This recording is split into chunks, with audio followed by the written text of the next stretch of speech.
hradbách stojí, když noc ztrácí dech. Mlha se plazí po kamenech.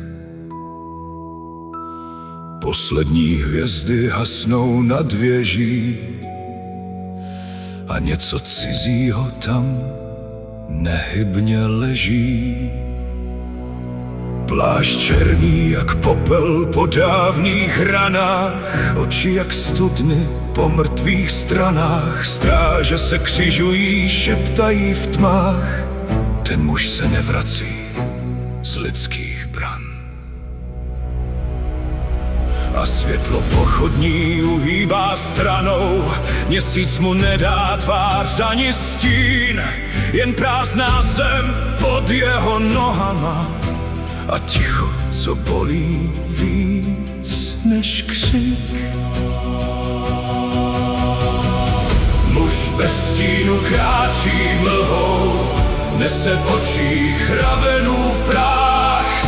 Když se podívá, srdce stichnou, duše ucítí chlad a prach. Není kat a není démon, jen předzvěst ztracených men. A když svítání roztrhne oblohu, někdo už nedožije den. Prý prošel branou, podsvětí sám, kde černí psy hlídají chrám. Nechtěli krev ani lidskou kost, vzali mu duši a pustili ho zpět dost.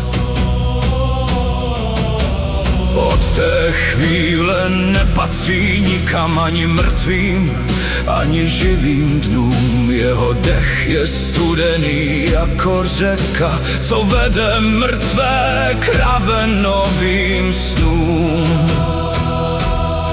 Kdo jeho pohled unese chvíli, ten uslyší ticho ve vlastních žilách, jako by srdce zapomnělo tlouct a svět se rozpadl v prázdných síních. Muž bez stínu kráčí mlhou, nese v očích ravenův prach. Když se podívá, srdce stichnou, duše ucítí chlad a prach.